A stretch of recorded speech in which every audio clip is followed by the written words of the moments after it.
South ఇండియాలోనే biggest sorry store మన Varahi silks మన విజయవాడ ఎంజీ రోడ్ లో డిసెంబర్ 4వ తారీఖున ఘన ప్రారంభం.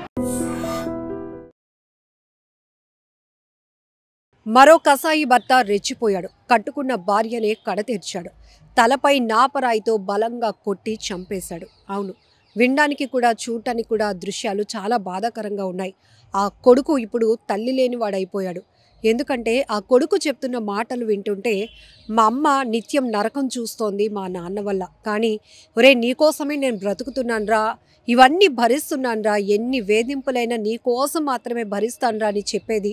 అయితే నిన్న రాత్రి 8 గంటల ప్రాంతంలో భోజనం చేస్తోంది. 10 గంటల ప్రాంతంలోనే తీవ్ర రక్తస్రావంతో రక్తపు మడుగులో ఉంది నా తల్లి, చూసి తరుక్కుపోయాను, భయమేసింది అంటూ ఆ అబ్బాయి చెప్తున్నాడు.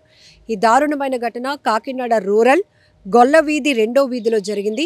నర్సీపట్నం గ్రామానికి చెందినటువంటి బేతా గంగరాజు, బేతా మల్లీశ్వరి భార్యాభర్తలు. ఇద్దరి మధ్య తరచూ గొడవలు జరుగుతున్నాయి. ఆ వ్యక్తి కూడా, అంటే ఆ భర్త ఏ పని చేయకుండా ఖాళీగానే తిరుగుతున్నాడు, తాగుతున్నాడు. అప్పటి నుంచి కూడా ఆమె అనునిత్యం నరకయాతన అనుభవిస్తోంది ఆ భర్త వల్ల, భర్త వేధింపులు భరించలేక. కానీ ఇవన్నీ కూడా కుటుంబ వ్యవస్థలు చాలా చాలా బాధాకరమైన ఘటనలు. ఎన్నున్నా కూడా వేధింపులు ఉన్నప్పటికీ కూడా కుటుంబం కోసం, కుటుంబంలో పిల్లల కోసం, అత్తమామల కోసమో అమ్మా నాన్నల కోసమో ఆలోచించి కట్టుబాట్లకు లొంగి ఇవన్నీ భరించే వాళ్ళని మనం చూస్తూ ఉన్నాం. ఎందుకంటే ఇదంతా కూడా ఆ పాతకాలపు పద్ధతి కాబట్టి ఇంతవరకు లాక్కొని వచ్చాను, ఇంతవరకు ఇన్ని కష్టాలు పడ్డాను, ఇక ఒక్కగానొక్క కొడుకు, వాడికి కూడా పెళ్ళైపోతే ఇక ఏమీ లేదు, అంతా ఇంకా హ్యాపీ అవుతుంది అని ఇంకా ఇంకా ఇంకా బాధలు భరించడానికి సిద్ధంగా ఉన్నటువంటి తల్లులు చాలామందే ఉన్నారు. అలాంటి కథే ఇది కూడా.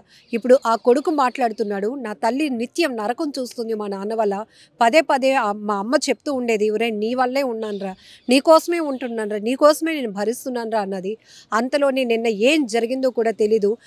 గొడవ జరిగింది. మా నాన్న కూడా ఇక మీకు నాకు సంబంధం లేదు, నేను బయటకు వెళ్ళిపోతాను, నా జోలికి మీరు రాకండి, మీ జోలికి నేను రాను అని అన్నవాడు కాస్త ఎందుకు ఇంతలాగా తెగించి నా తల్లిని ఇలా హత్య చేశాడు అర్థం కావటం లేదు అంటూ అతను చెప్తున్నారు. మరొక వైపు ఘటనా స్థలికి చేరుకున్నటువంటి పోలీసులు వేగవంతంగా దర్యాప్తు కొనసాగిస్తున్నారు. ఇప్పటికే భర్తను అదుపులోనికి తీసుకున్నట్లు కూడా తెలుస్తోంది. అయితే అనుమానంతోనే భర్త భార్యను అలా తలపైన నాపరాయితో కొట్టి చంపాడు అంటూ పోలీసులు చెప్తున్నారు. ఏది ఏమైనప్పటికీ కూడా చాలా బాధాకరమైన ఘటన కదా. ఇలాంటి నేర ఘటనలు చూస్తుంటే కనుక సొసైటీలో ఎలాంటి తీవ్ర ప్రభావాన్ని చూపిస్తాయి అనే ఒక రకమైన భయం ఏర్పడుతోంది. ఆందోళన కలిగించే అంశాలు ఇవన్నీ. కుటుంబ వ్యవస్థలు, వివాహ వ్యవస్థలు ఏమైపోతున్నాయి, ఎటు పోతున్నాయి అనిపిస్తోంది. ఒక రకంగా చెప్పాలంటే ఈ కాలపు టీనేజ్లో కొన్ని నేర ఘటనలు చూస్తే పెళ్ళి, ప్రేమ పేరుతో వంచడం, మోసగించడం, ఆ తర్వాత హనీమూన్లని ఎక్కడికో తీసుకువెళ్ళి మర్డర్ ప్లాన్ చేయడం, సుపారీ ఇచ్చి హత్యలు చేయించడం, ఇట్లాంటివి చూస్తున్నాం.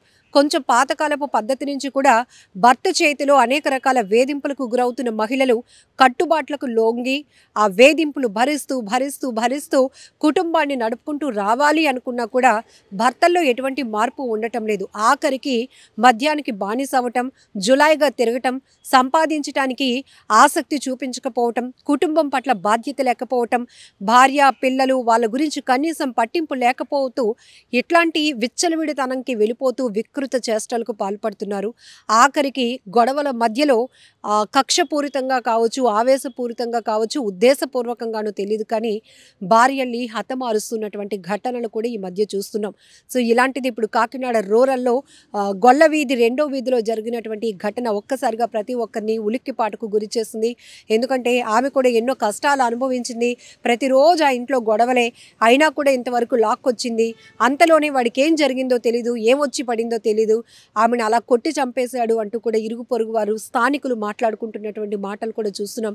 ఇక్కడ ఆ అబ్బాయి గణేష్ అన్న కుర్రాడు ఎవరైతే ఉన్నారో ఆ తల్లి గురించి తను మాట్లాడుతూ, ఇప్పటి వరకు మా అమ్మ ఎన్నో భరించింది, కానీ నా కోసమే బ్రతుకుతోంది, ఇంతలోనే ఇలా అయిపోయింది, ఇంతలోనే మా నాన్న ఇలా దారుణానికి ఒడిగట్టాడు అంటూ అతను చెప్తున్నాడు. పోలీసులు చెప్తున్నారు అనుమానంతోనే భర్త భార్యను ఇట్లా హత్య చేశాడు, నాపరాయితో తలపై గట్టిగా బలంగా కొట్టి చంపేశాడు అంటూ వాళ్ళు చెప్తూ ఉన్నారు.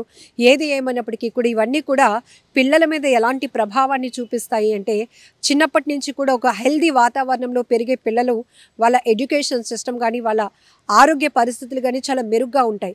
కుటుంబంలో చాలా విచ్ఛిన్నమైన పరిస్థితులు, కుటుంబంలో చాలా ఆర్థికంగా కావచ్చు, సామాజిక పరమైన అంశాలు కావచ్చు, లేకపోతే కుటుంబ వ్యవస్థలో ఆ రిలేషన్స్లో మెయింటైన్ కాకుండా గ్యాప్ మెయింటైన్ అవుతూ వస్తున్నటువంటి ఫ్యామిలీస్లో పిల్లలలో విపరీతమైన ఒత్తిడి పెరుగుతుంది. ప్రతి దానికి వాళ్ళు చాలా సెన్సిటివ్గా ఉంటారు. ఎప్పుడు మా అమ్మా నాన్న కొట్టుకోకుండా ఉంటే బాగుంటారా, ఎప్పుడు మా అమ్మా నాన్న ప్రేమగా మమ్మల్ని చూసుకుంటే బాగుంటారా అన్న ఆలోచనతో ఉన్న పిల్లలు చాలామంది ఉన్నారు. అలా వాళ్ళు కాస్త డైవర్ట్ అయ్యి సొసైటీలో నుంచి స్నేహాన్ని కోరుకుంటే, బయట ప్రపంచంలో నుంచి లవ్ని కోరుకుంటే గనక అవి మరింత అనర్థాలకు తావిచ్చే పరిస్థితి ఉంటుంది.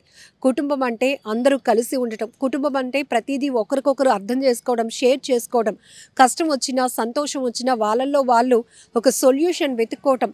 అట్లాంటి పరిస్థితులు కాస్త అమ్మ ఒకవైపు, నాన్న ఒకవైపు, పిల్లలది మరొక దారి అయిపోతూ కుటుంబ వ్యవస్థలు ఎంత దారుణమైన స్థితులకు పడిపోతున్నాయో కూడా ఇలాంటి ఘటనలు చూస్తే అర్థమవుతోంది. ఇక్కడ ఆ కొడుకు మాటలు వింటేనే గుండె తరుక్కుపోతోంది. ఇలాంటి తల్లులు ఎంతోమంది కేవలం అంటే వేధింపులకు గురి చేసి నరక యాతన పెట్టే భర్తలు ఉన్నా కూడా కేవలం పిల్లలే వాళ్ళ బతుకుగా, పిల్లలే వారి జీవితంగా, మేం కూడా లేకపోతే పిల్లలు ఏమైపోతారనే ఆలోచనతో వాళ్ళ శక్తికి మించి పని చేస్తూ, డబ్బులు సంపాదిస్తూ, పిల్లల్ని చదివిస్తూ కుటుంబాన్ని పోషించుకుంటున్న తల్లుల్ని కూడా అనేక మందిని చూస్తున్నాం. అయినప్పటికీ కూడా వాళ్ళ జీవితంలో సుఖం లేకుండా పోతోంది. ఇంత ఎదుగొచ్చినటువంటి కొడుకు ఉన్నప్పటికీ కూడా ఆ తండ్రిని కంట్రోల్ చేయలేనటువంటి కుటుంబం పరిస్థితులు కూడా మనం ఇక్కడ గమనించవచ్చు. ఆ అబ్బాయి చెప్తున్నాడు, అక్క వాళ్ళ ఇంటికి వెళ్ళొచ్చాను, ఇంతలోనే అమ్మని ఈ స్థితిలో చూసి మళ్ళీ అక్క బావకి ఫోన్ చేశాను, హాస్పిటల్కి తీసుకువెళ్లే లోపే ఆమె చనిపోయింది అంటూ ఆ అబ్బాయి చెప్తున్నటువంటి మాటలు. అబ్బాయి కూడా చాలా సున్నిత మనస్కుడిలాగా ఉన్నాడు, చాలా సెన్సిటివ్గా ఉన్నాడు. మరి ఇట్లాంటి తల్లి చూస్తే ఇలా అయిపోయింది. మరి ఈ అబ్బాయికి ఆసరా ఎవరు, ఈ అబ్బాయికి ఫ్యూచర్ ఏంటి అనేది కూడా మనం అంటే కొంతమంది పిల్లల్ని కూడా మనం కొన్ని పరిస్థితులకు అనుకూలంగా పెంచకపోతే ఏం జరుగుతుంది అనేది కూడా ఇలాంటి ఘటనల్లో అనాథలైపోతున్న వారిని చూస్తేనే అర్థమవుతోంది. ఈ ఇష్యూ పైన మీరేమంటారో కూడా కామెంట్ బాక్స్లో మెన్షన్ చేయండి. నిజంగా ప్రస్తుతం ఉన్నటువంటి సమాజం దేనికి ప్రయారిటీ ఇస్తుంది? ఆర్థిక సంబంధాల చుట్టూ మాత్రమే తిరుగుతుంది. మళ్ళీ ఎన్నికలంగానే చాలా విరక్తి కలుగుతున్నాం. మంచి అనిపిస్తుంది కదా, లేడీస్ కూడా ఛాలెంజింగ్ జాబ్స్ చేసినప్పుడు చాలా బాగుంటది. ట్రాఫిక్ అసిస్టెంట్స్ గా నియమించిన ట్రాన్స్జెండర్స్ అందరితో సాల్యూట్ చేయించుకుంటున్నారు. ఫుడ్ డెలివరీ ఇవ్వటానికి వెళ్ళినటువంటి డెలివరీ బాయ్ అనిల్ పై కళ్ళ ముందు